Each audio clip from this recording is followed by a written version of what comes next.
Como eu já havia anunciado antes do intervalo, a gente vai conversar com o neuropsicólogo do sono sobre o impacto da privação do sono. Se você tiver alguma dúvida sobre o tema, manda aqui pra gente, tá bom?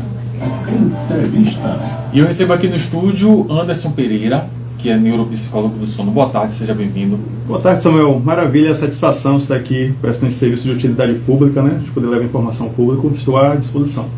Para a gente começar aqui explicando para o nosso ouvinte o que exatamente faz um neuropsicólogo do sono, né? Como é que essa especialidade se diferencia das outras áreas que também estudam a questão do sono? Maravilha, excelente pergunta, Samuel.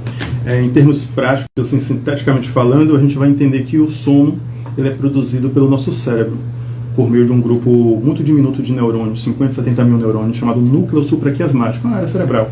Então, por diversos motivos que a gente pode se aprofundar um pouco mais, essa área perde a função. Ele perde a função de produzir o nosso sono. Então, a neuropsicologia ela trabalha com a reabilitação neuropsicológica para o sono. Ou seja, reabilitar é devolver a capacidade perdida total parcialmente. Então, a gente vai, por meio de intervenções comportamentais, fazendo com que esse cérebro capte pistas ambientais para sincronizar relógio biológico de relógio social.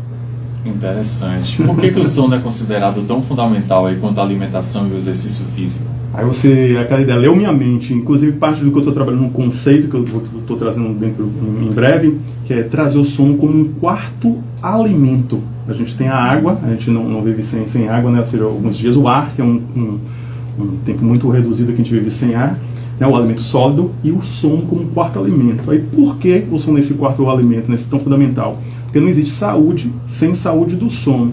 Então, um ponto, né, até jargão comum, assim, um terço das nossas vidas passamos dormindo. Então, uma pessoa que tem, no momento, 60 anos, em termos, uma média, passou 20 anos dormindo. Então, deve ser algo muito importante, né? Então, por quê? Justamente no momento do sono, onde todo o nosso organismo ele é reconstruído, ele é revigorado. Está acordado, vigília, ele é catabólico, ou seja, ele desgasta tecido, ele cansa tecido. Dormir, ele é anabólico, ele produz tecido. Então, aquela ideia, as dietas não funcionam, porque às vezes as pessoas têm problema com sono, então ganho de massa muscular, a questão do sono, memorização, sono. Aí, concluindo e devolvendo, não existe saúde sem saúde do sono. Eu particularmente gosto muito de dormir. Admito que o sono não é de qualidade por diversos fatores, né? Enfim, às vezes a gente dorme muito tarde, acorda cedo, e aí no descanso tem que descansar, é um problema, viu? Você parar para analisar direitinho isso aí, Sim. Você vê que é um verdadeiro problema. A gente tem, Samuel, em dados oficiais, 65 a 70 milhões de brasileiros que sofrem com insônia. Qual é o tempo ideal de sono?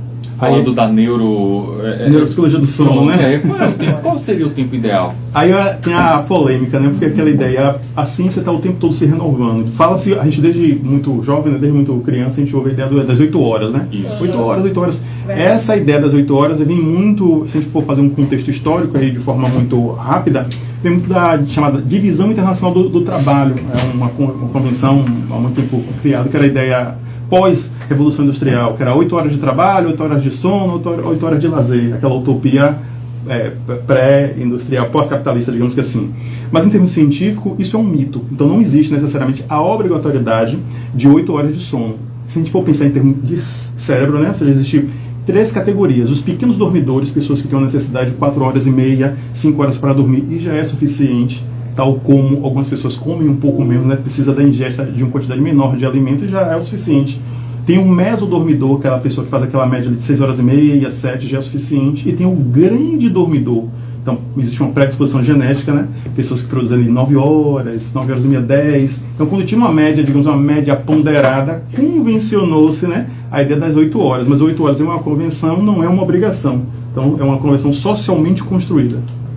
Existe alguma relação entre a questão da privação do sono com transtornos mentais como depressão e ansiedade?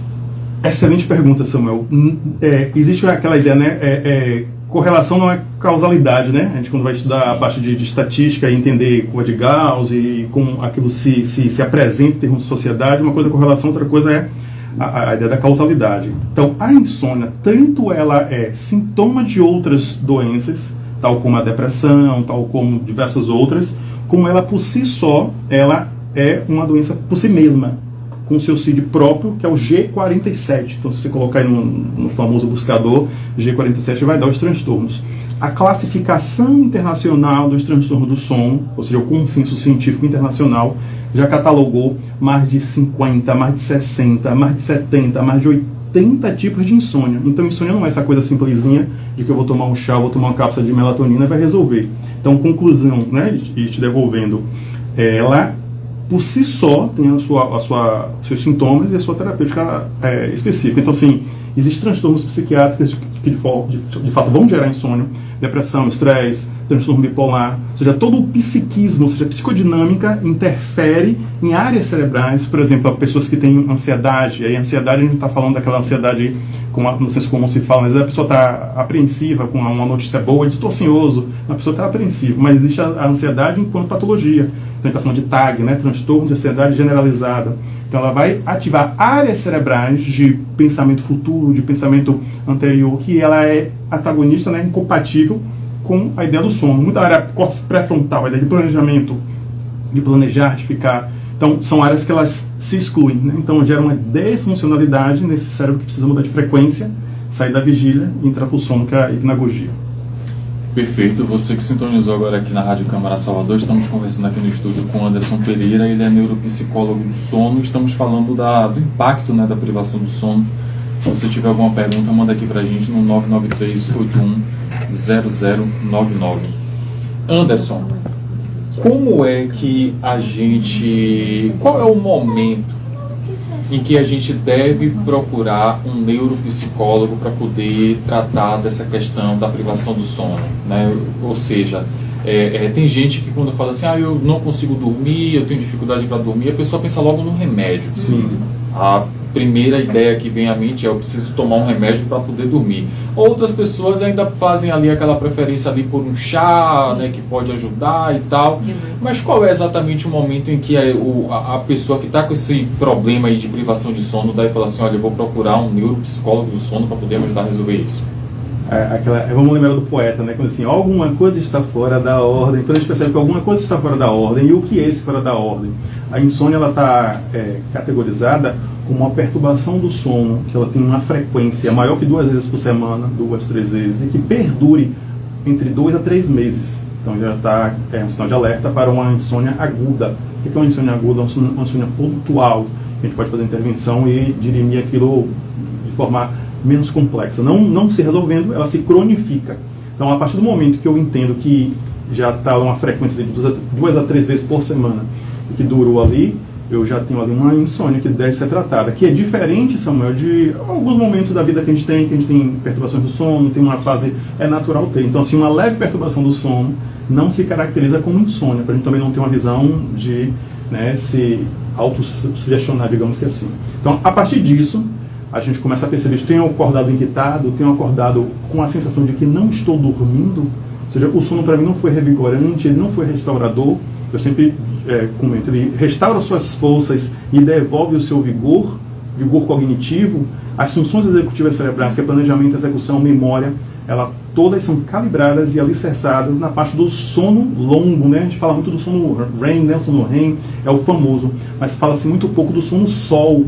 E quando a gente fala de sono sol, não é o sol vinculado com o astro, né? É o sono de ondas longas. Então, respondendo diretamente a sua pergunta, quando a pessoa percebe que alguma coisa está fora da ordem, ou seja, tenho acordado cansado, irritado, e é como se eu não tivesse dormido, e começa a sentir muito sono ao longo do dia. Então já é um sinalizador de fazer uma intervenção comportamental para não precisar, né, vir a fazer uso talvez de uma intervenção medicamentosa que em alguns momentos é necessário. Perfeito. E quais são então esses hábitos, essas rotinas? O que é que o neuropsicólogo ele recomenda para poder melhorar essa qualidade do sono? São exercícios, digamos assim, são hábitos de vida que a pessoa realmente tem que mudar? Sim, o que é que a gente entende? Sempre costumam dizer, Samuel, que a gente tem transplante de tudo, né? Assim, tem transplante cardíaco, transplante físico, mas a gente não tem transplante de cérebro.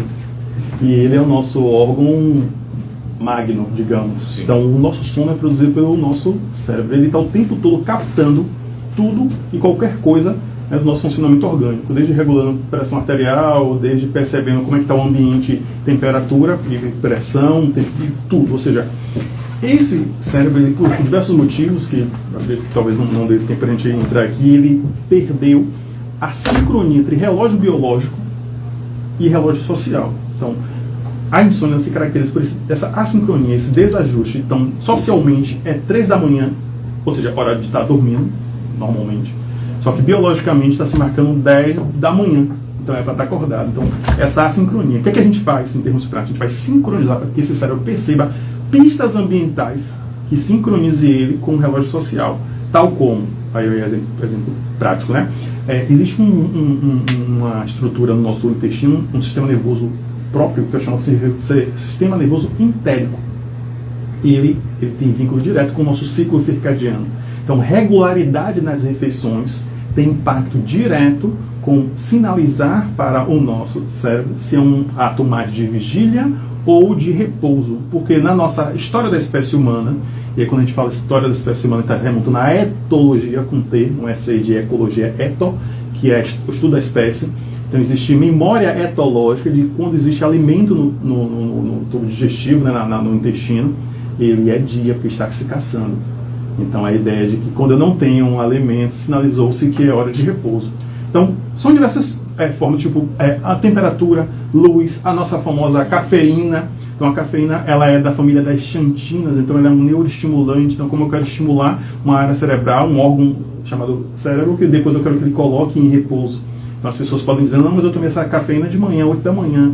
Mas existe determinado grupo de pessoas que a meia-vida da cafeína pode levar entre 14 e 16 horas. Se a gente pensar de 8 da noite, de 8 da manhã, 8 da noite, deu 12 horas. Então a cafeína que você tomou 8 da manhã, 8 da noite está na meia-vida. A meia-vida não é que dirimiu, a meia-vida chegou na metade.